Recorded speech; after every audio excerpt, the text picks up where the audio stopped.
Hello, everyone, and welcome to episode 73 of the North Star Podcast. Today, we are going to talk about how to get shredded. Oh, yeah. Because summer's coming up. 8 weeks-ish? I believe. 8 to 10 weeks. 8 to 10 weeks, yeah. As of when this gets posted, yeah. This is the episode for you to get shredded. Absolutely, because now's the time. We mentioned it before, for their announcement of their scholarship. There's no better time than now to get into the rhythm of things. If you have been off before the vacations hit and you're drinking tequila and Mexico or whatever the hell you're doing. So shots of tequila. That's my biggest thing. Most of my clients out of always the bottle. Mexico, just shots. And so if you want to get sexy and see more abs over the other rolls, line rolls, you got to get shredded. So we're going to talk about, I believe, 5 main things that we came up with, like staples, foundations that you should work on, and Take it away, Mr. Acom. First one, set a clear goal. You need to go, okay, you gotta be realistic, all right? You can't just go like, okay, I am 30% or 40% body fat, like you said, we're going straight to 10. Unfortunately, that is a bit unrealistic. So you do have to check yourself out. If you're close to mission, come to the lab, do an in-body scan, see what your body fat percentage is, what your muscle is. You have any questions, you can always come to any coach trainer. They'll tell you, okay, you need to be doing more cardio. You need to be doing this to change for whatever your body type is. Like we mentioned before, if you're looking at typical Instagram, you're like, looking at other people's success and looking at their videos and their workouts, it might not work for your body. So you gotta kind of figure out what your body's at, where you're starting currently, and setting a clear, realistic goal. Whether it's focusing on fat loss, partly meat, do you have to eat at a calorie deficit? But it might not be fat loss, we need to put on some more muscle. But for the most part, it will be doing a deficit. And just try to avoid those unrealistic standards, because all it's gonna do is defeat you, make it harder. But if you're more motivated to wake up every single day, sun's showing, you're feeling good, you're hitting a good gym workout, you're probably gonna hit better PRs, make more progress, and and asking yourself, like, what do you actually envision yourself? I think a lot of times we look at someone who's like 8% or 10% body fat. I'm not saying that's not achievable. For male, I should say male. Female, you'd probably 8 to 10 kind of translate to female to about, I would say, like 16 to 18% roughly. So still seeing the outline of the core and the abs. But also too, like asking yourself, are you willing to make those sacrifices to actually get to 8 to 10? And then if you're like, no, that's okay. So if you're at that point and you do say no, okay, well, what would be something that you're actually realistically happy to get to? And then once you know that, then you can ideally get to the point where you feel better with the goal that you have, and it's going to feel a lot easier in the aspect of reaching that goal, because now you're not setting up an unrealistic goal that you're not even wanting or willing to achieve or make a sacrifice for, which is totally okay, right? Like being 8 to 10% takes a lot more than I would say getting to 15. Right? Absolutely. Like the last 5%, I would say the hardest. 3 to 5%, that's honestly probably the hardest place to get to. It's because you really have to dial in, and you really have to dig deep and make more sacrifices. So absolutely. And another thing I think is, if you are making that decision that you're going to say, yes, I do want to do this, think of it as a phase. Instead of thinking it like this is going to be like a huge, big, dramatic change. Yes, you're going to have to make a lot of changes, seeing on what you have to add in, and then after what you have to add in, if that's not going to do the full job, there just might be things you might have to cut out. For example, like taking those shots of tequila leading up to the trips, but or stop drinking on whatever you have to do, on whatever it's a vice that you have to work around. But build that clear, realistic goal. And then moving on to structure. Structure is going to be very important. You're going to have to ask yourself, okay, do I need to be training this many days? What can I manage with my busy schedule?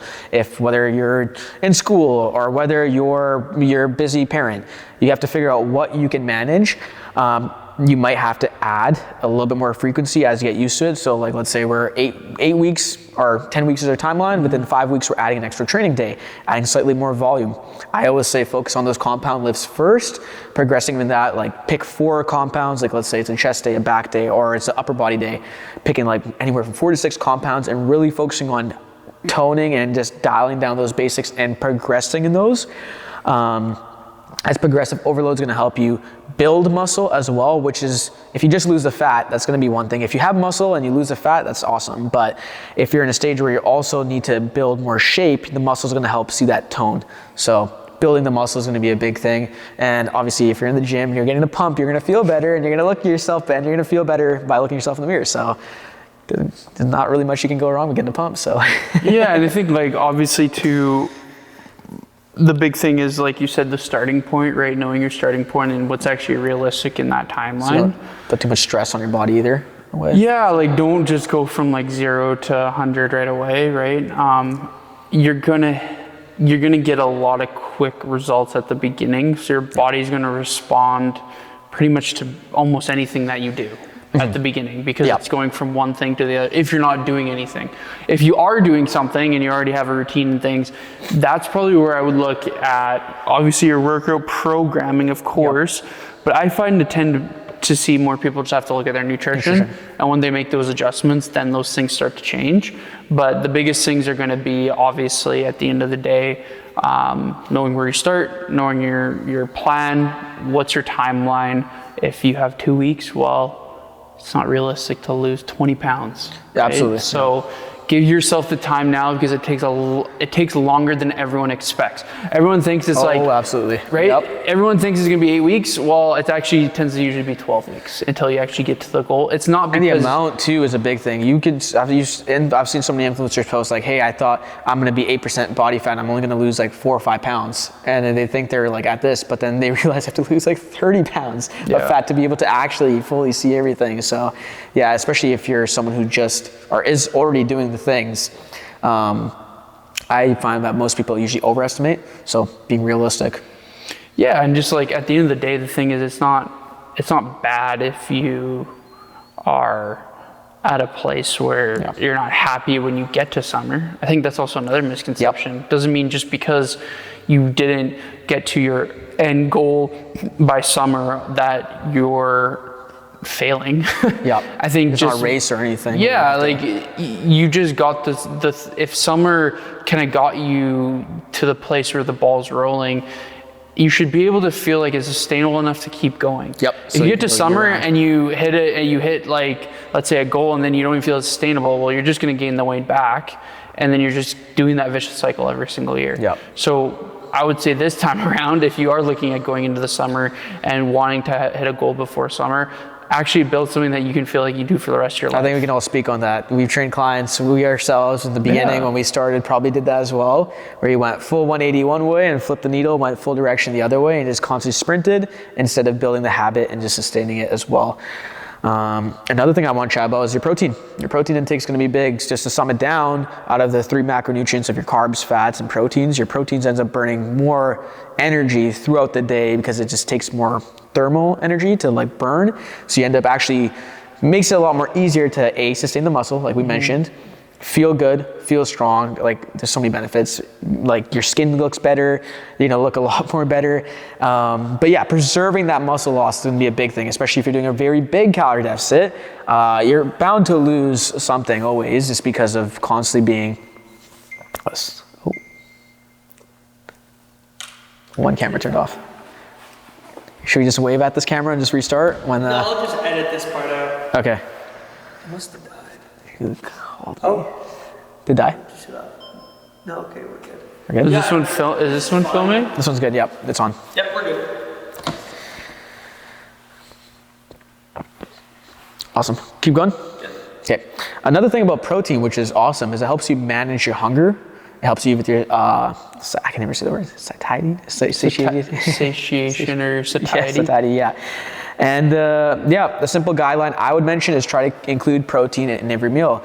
And another thing that's awesome, I know you put me on this, is like putting protein in your water. Now you got like this hydrolyzed protein that you can put in your water. You get like an extra 20, 25 grams of protein. Super simple. I think you have it in your water right now if you haven't drank it all. Yeah. I know a lot of my clients have been doing this. They find it so much more easier to hit that extra little goal step. You drink the water, it makes you get more hydrated. So trying to do those simple things, following the guideline, include a little bit of protein in every single meal, and Yeah, the thing is like, again, trying to reduce, like if you're looking at reducing calorie intake, I think the biggest thing is looking at the gaps that you see in your day in the aspect of what are you doing as filler foods right now, right? Because a lot of times those filler foods are going to be things that you can honestly just like adjust, and you can save like almost 300 to 500 calories. And it might be like an extra ounce of sauce on every meal. So if you have 2 ounces of sauce on each meal, well, that's about 400 or 500 calories. You still can have the sauce, you just bring the amount of the portion size down. So it can be as simple as that at the beginning. I think a lot of times people think they have to change everything, but most people have a routine that they're able to like keep and stay with their meals. You just have to slowly and slightly adjust the portions, and then that will make the biggest difference at the end of the day. That's one thing I noticed for myself as well. Portion control is a huge thing. Sauces, how much stuff you're putting, creamers in your coffee. Those are big ones that always just get you secretly, and most people don't track it. Like what type of oils you're using. Those usually add up too. Is there an oil that's lower calorie that you can use? And I also think another thing is eating foods that are going to keep you full for longer, that aren't as calorie dense. That's going to be a big thing as well. I love potatoes. Potatoes are one of my favorite version of carbs. Yeah, they're very that help you filling. keep very fibrous, very filling, and over, I guess, rice or bread. That's another thing too. And if you don't like it, you just switch it up. You have some variety, you keep some staple items, and And the next thing I would say is movement. Trying to get some sort of daily movement. Active recovery, you might have heard of those terms. Increasing your daily step counts. You've always heard the 10,000 steps a day, but we made a post the other day on Up North on like actually how it works, the math when it comes to losing the fat, and how adding a few more steps, adding an extra, going from 10,000 to 11,000 slowly, 10,000 to 12,000, how it can make a big difference when it comes to actually burning more calories throughout the day without actually putting more stress on your body versus doing something like a HIIT training or another workout on the day. And that's also why you see a lot of bodybuilders do that as well when they're doing extreme cuts to get into, I guess, show phase. So it's like using the intensity as a tool, I think, is a big thing. Because I said at the beginning, if you are someone who's not doing a lot right now, your body's going to respond good to pretty much any stimulus that you create. So if you can start with, I was like doing the least amount but still seeing results, because then you can start adding things in later when you are getting leaner, because it is so much harder to get leaner and leaner as you get to a lower body fat percentage. So the biggest thing here is just making sure you ask yourself, like, what are you doing now? And sometimes the reason you're not getting to your goal is because you're doing too much. Right? Like if you're always doing something like super high intense, you're never recovering properly, you're not eating enough nutrients, like you might actually be someone who's in the opposite. So you have to ask yourself too, like, where do I stand? What's my routine look like? And structuring it in a way that makes sense, but is actually sustainable too. So, improving sleep is going to be a huge one. We've mentioned plenty of times, but long story short, if you don't sleep, you lack your energy recovery throughout the day. And if you don't have that energy, we're gonna eat foods, because foods turns into energy. And you're gonna have to make up for that energy gap that you didn't get from your sleep. So many different things for your hormones, for your muscle preservation, for growing muscle, you guys need sleep. For your actual stress regulation, sleep is one of the biggest things. Aim for a consistent routine, I'd say. Sleeping at the same time if possible, waking up at the same time, and really working your best to stick to it, because your body's circadian rhythm will naturally turn into like a routine clock that you're just gonna wake up at the same time, sleep at the same time. You'll feel sleepy ideally around the same time, so everything will improve. You can always use trackers if you want to really, like, you're really nitty gritty about it. You want to track your stuff, you can.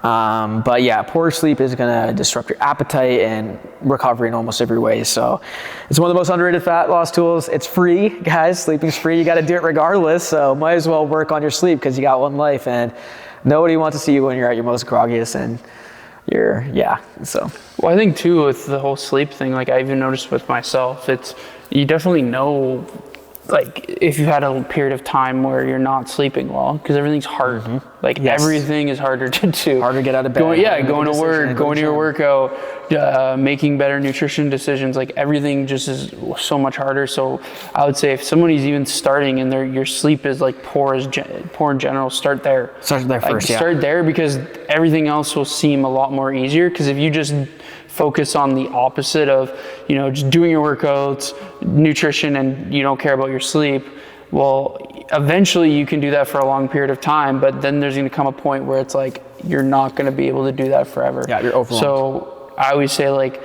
focus on sleep. Again, even if that's an extra hour, even if that's an extra 30 minutes, if you find that you can have a nap at some part of your life, like part in your day, like try just doing something where you can get a little bit more, and finding the random amount that feels good enough to actually do those other things. Absolutely. But that's what I would say. Where it's not taken away, helps you.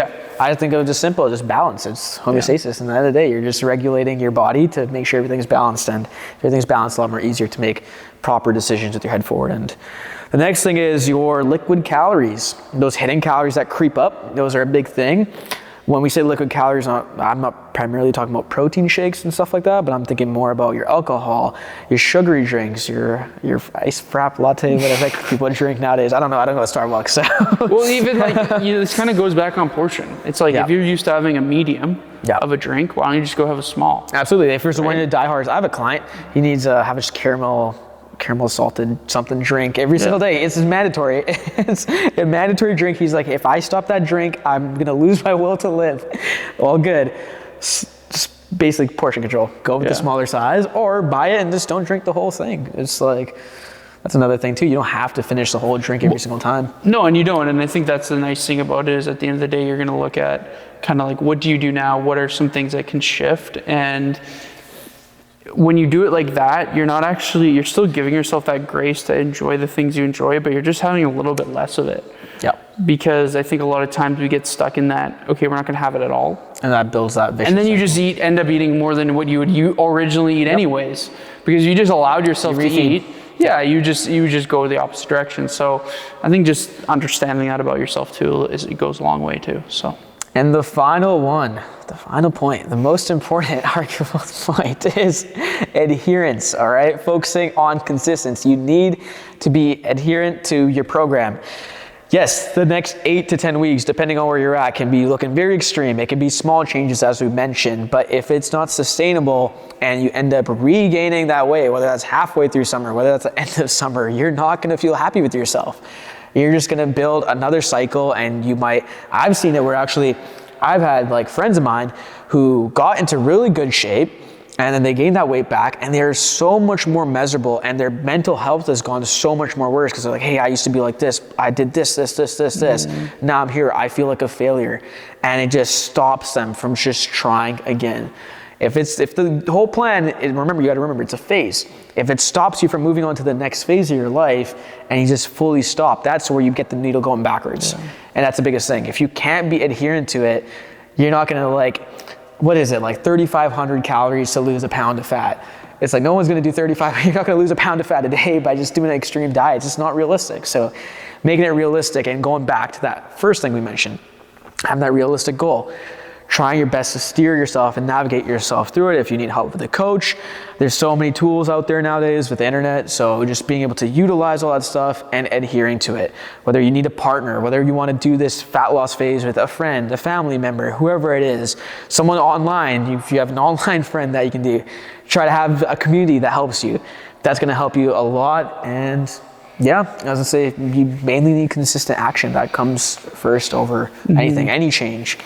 Because changes don't happen overnight. Well, and it's going to be easier too if you do it with people that are like-minded, right? Like Absolutely. You said, I think 5 people getting everyone on board. Maybe not everyone, but at least a few people in your life or that are close to you, if that's family, friends, getting on board and doing it together. There's so many people that I've heard over the years, like, oh, I wouldn't have came today if my friend didn't come. Or like, I wouldn't have come to the gym if I didn't have a personal training session. Or I wouldn't have come if, my family member wasn't here doing it with me. Whatever it may be, right? Just trying to have something that is going to keep you committed, because once you do it and once the first 10 minutes, 15 minutes go by, most of the times, most of the times you're like, oh man, like I'm so happy I came. But it's that initial like half an hour, or whatever before, you're like, oh, I'm just so tired, I don't want to go, or oh, I'm not feeling like doing it today. And as soon as you start 10, 15 minutes in, it's just like a flip, like a switch flips, and it just absolutely. You just feel so you're more much focused, you're more sharper throughout the rest of the day. And if you do it in the morning, awesome. You do it later in the day, you're going to be more, present as well after. I find that I'm more present after I do it, because it's always like lingering in the back of my head. That's also because I'm a gym junkie, you could say. But I find there's so many people that's the biggest thing. Yeah. Yes, you can get in the science. There's so much chemical release, but it helps you get sharper, helps you get more focused, and helps you crush your other goals that are outside of your health. Because everyone knows we have more goals, whether that's financial or whatever you have, being a better person, some spirituality goals. So yeah, no, that's awesome. Yeah, sweet. And there goes episode 73. 73, man. We're we got a week off, and then 74. We're gonna do on the first week of May. Absolutely. So first week of May. Yeah. 74. On to 100. Yeah, 100. Yeah, 20, almost 25 episodes until. So I should lead almost 4. I'm trying to think actually. If we do 4 episodes. A month. Would be 5 months. So we're looking at. We're almost like end of almost 2027. Yeah. Like beginning of 2027 should almost be roughly 100. So. Crazy. Yeah. Well, guys, thanks so much if you were able to listen us out the whole time. Yeah, and get on those goals. Get on those summer goals now. Now's your time. Don't start in a month from now. Start today. And like something simple. I believe we just opened our scholarship, I think, as this episode's coming out. This will be like closing scholarship. Yeah, so. Kind of, you know. Yeah, but if you're still interested, this would be like the last day. Yeah. Right, so this would be like the last day. So there you go. Get to it. Yeah. Awesome. All right. Peace.